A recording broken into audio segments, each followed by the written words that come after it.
تو کبھی سماجی و اخلاقی حوالے سے اس کی تعلیمات کا مذاق اڑایا جاتا ہے۔ مگر جیسا کہ قرآن میں اللہ تعالیٰ نے کھول کھول کر بیان کیا ہے کہ لِیُظْہِرَہُ عَلَى الدِّینِ کُلِّهِ، کہ یہ وہ دین ہے جو تمام ادیان پر، تمام مذاہب پر غالب ہو کر رہے گا۔ جیسا کہ کسی شاعر نے کہا ہے کہ اسلام کی فطرت میں قدرت نے لچک دی ہے، اسلام کی فطرت میں قدرت نے لچک دی ہے، اتنا ہی یہ ابھرے گا جتنا کہ دبائیں گے، اور فانوس بن کر جس کی حفاظت ہوا کرے وہ شمع کیا بجھے جسے روشن خدا کرے۔ اور اس کا منظر بارہا ہمارے اور آپ کے سامنے آتا ہے۔ ہم اخبارات میں پڑھتے ہیں کہ 9/11 کے بعد جن لوگوں نے اسلام کو بدنام کرنے کی خاطر یہ منصوبہ رچا اور یہ پلاننگ کی، ان کو منہ کی کھانی پڑی۔ ان لوگوں نے دیکھا کہ اسلام کو بدنام کرنے کے لیے انہوں نے یہ پروگرام طے کیا اور لوگ اسلام سے قریب ہوتے گئے اور اسلام کو گلے لگاتے گئے۔ اس لیے میرے دوستوں اور بزرگوں، آج بھیونڈی کی سرزمین میں اتنا بڑا تاریخی اجلاس منعقد کیا ہے آپ حضرات نے، بے شک مبارک ہو آپ کو یہ میزبانی کہ آپ نے اتنے مہمانوں کو بلایا ہے اور ان کو دعوت سخن دی ہے کہ وہ اسلام کے نام پر، دین کے نام پر، قرآن کے نام پر اور مذہب کے نام پر ایک آواز پہ لبیک کہیں اور بھیونڈی کی سرزمین میں جمع ہو کر اس کی گواہی دیں کہ واقعی ہم کو، آپ کو، ہر مسلمان بچے کو، ہر مسلمان بچی کو اسلام سے لگاؤ ہے، اسلام سے پیار ہے، اسلام سے محبت ہے، اسلام سے دلچسپی ہے، اور ہماری اور آپ کی عظمت کا راز صرف اسلام کے اندر اور مسلمان ہونے کی حیثیت سے چھپا ہوا ہے۔ یاد کیجئے وہ تاریخی جملہ کہ جب حضرت عمر رضی اللہ تعالیٰ عنہ کا قافلہ دمشق کی سرزمین کو فتح کرتا ہے اور وہاں داخل ہوتا ہے، حضرت عمر رضی اللہ تعالیٰ عنہ سے کہا گیا کہ آپ سپہ سالار ہیں، آپ فاتح ہیں، آپ لباس اپنا چینج کر لیجئے، آپ کا لباس پرانا ہے، پھٹا ہوا ہے۔ حضرت عمر رضی اللہ تعالیٰ عنہ نے کیا کہا تھا؟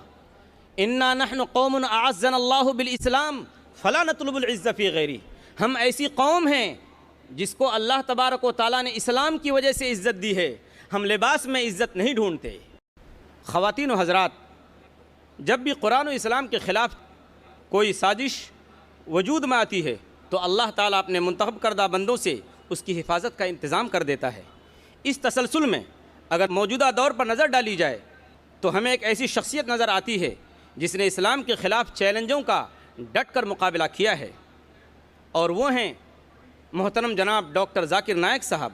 انہوں نے مسلم دنیا ہی میں نہیں بلکہ مغربی دنیا اور امریکہ میں بھی اسلام اور قرآن کی حقانیت و عظمت کو جس طرح منوایا ہے وہ کسی عام آدمی کے بس کی بات نہیں۔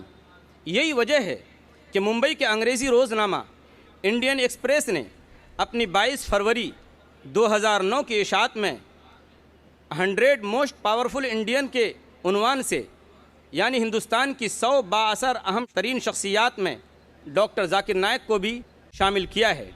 فہرست میں ڈاکٹر ذاکر نائک صاحب کا نمبر 82واں ہے۔ دیگر شخصیات میں فلمی، سیاسی اور تجارتی شخصیات ہیں جیسے راہل گاندھی، سونیا گاندھی، منموہن سنگھ، پرنب مکھرجی، مکیش امبانی، انل امبانی وغیرہ۔ اس کے علاوہ اس میں روحانی و مذہبی پیشواؤں کی فہرست بھی جاری کی گئی ہے۔ ٹاپ 10 اسپریچول گروز کے عنوان سے شائع 10 روحانی و مذہبی شخصیات میں بھی ڈاکٹر ذاکر نائک کا نمبر 3 ہے۔ اس میں غور کرنے کی بات یہ ہے کہ مسلمانوں میں مبلغ و پریچر کی حیثیت سے صرف ایک ہی نام ہے اور وہ ہے ڈاکٹر ذاکر نائک کا، اور اس سے زیادہ غور کرنے کی بات یہ ہے کہ 10 گروؤں میں کوئی شنکر آچاریہ، کوئی بشپ یا فادر، کوئی مذہبی پریچر نہیں۔ بابا رام دیو کا نام یوگا کی حیثیت سے، شری شری روی شنکر کا نام آرٹ آف لیونگ کی حیثیت سے، سسٹر نرملا کا نام چیریٹی کی حیثیت سے لیا گیا ہے۔ گویا ایک ہی شخص ہے جو مذہب کا پرچار کرتا ہے، وہ کوئی ہندو نہیں، وہ کوئی کرسچن نہیں، بلکہ مسلم ہے، اور وہ ہیں ڈاکٹر ذاکر نائک صاحب۔ سچ کہا اللہ تبارک و تعالیٰ نے کہ ذالک فضل اللہ یؤتیہ من یشاء، یہ اللہ کا فضل ہے، وہ جسے چاہتا ہے عطا کرتا ہے۔ یہ رتبہ بلند ملا جس کو مل گیا۔ اور پھر صداقت ہو تو دل سینوں سے کھنچنے لگتے ہیں واعظ، حقیقت خود کو منوا لیتی ہے، مانی نہیں جاتی۔ اب ہم انتہائی ادب و احترام کے ساتھ عالم اسلام کے اور پوری دنیا کے مشہور مبلغ اسلام ڈاکٹر ذاکر نائک صاحب کو دعوت سخن دیتے ہیں کہ قرآن اور جدید سائنس کے عنوان پر تقریر پیش فرمائیں۔ ہم استقبال کرتے ہیں ڈاکٹر ذاکر نائک کا۔